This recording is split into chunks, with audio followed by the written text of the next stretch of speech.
చిజ భవ పరమేష్ఠే సురవినుత బ్రహ్మదేవ సుందర రూప కరములు జోడించదనని సరగుణ ప్రార్థించి భృగువు సద్గోవింద.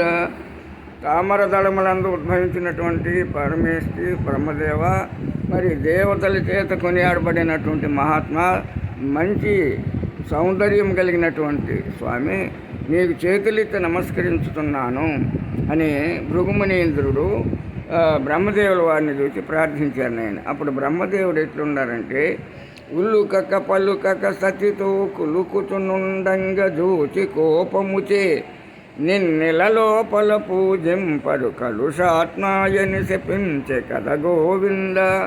పలకలేదు ఉలకలేదు, మౌనంగా అట్లే సరస్వతీదేవి వైపే చూస్తున్నారు. కానీ భృగుమునీంద్రుల వారు వచ్చారు, ఆయనతో పలకరించాలనే భావం లేకుండా ఉన్నాడు. వెంటనే కోపం వచ్చేసింది భృగుమునీంద్రుల వారికి. భూలోకంలో నీకు పూజలే లేకుండా పోతాయి పో అని చెప్పించేసి బయలుదేరేశాడు నేను.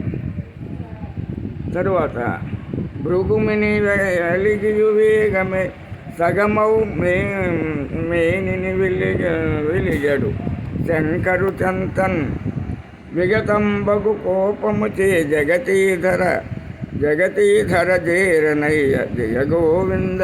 భృగుమునీంద్రుడు బ్రహ్మలోకాన్ని వదిలేశాడు. వెంటనే పరమేశ్వరుడు ఉన్నటువంటి కైలాసానికి కోపం లేకుండా ప్రశాంతంగా వచ్చేసాను నేను. కైలాసంలో పరిస్థితి ఎట్లున్నదనగా వినండి.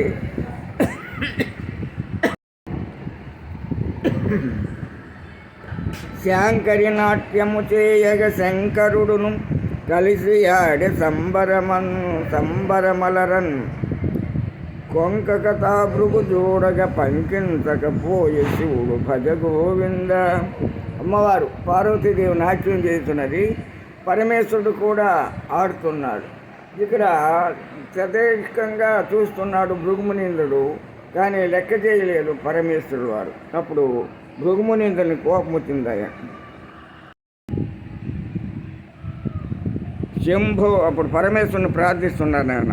శంభో శంకర శరణిధి గంభీర సాంబ శివ దిగంబరమూర్తి కుంభోదరాదిసేవిత కుంభినికి నిరమ్మనియను గురు గోవింద.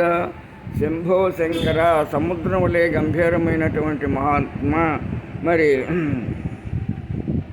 శంకర. తర్వాత కుంభోదరాది సేవిత, కుంభోదరుడు అనే ఒక భక్తుని చేత సేవించబడినటువంటి మహాత్మా, భూలోకం మనకు రండి స్వామి అని పరమేశ్వరుడు వారిని ప్రార్థించారు.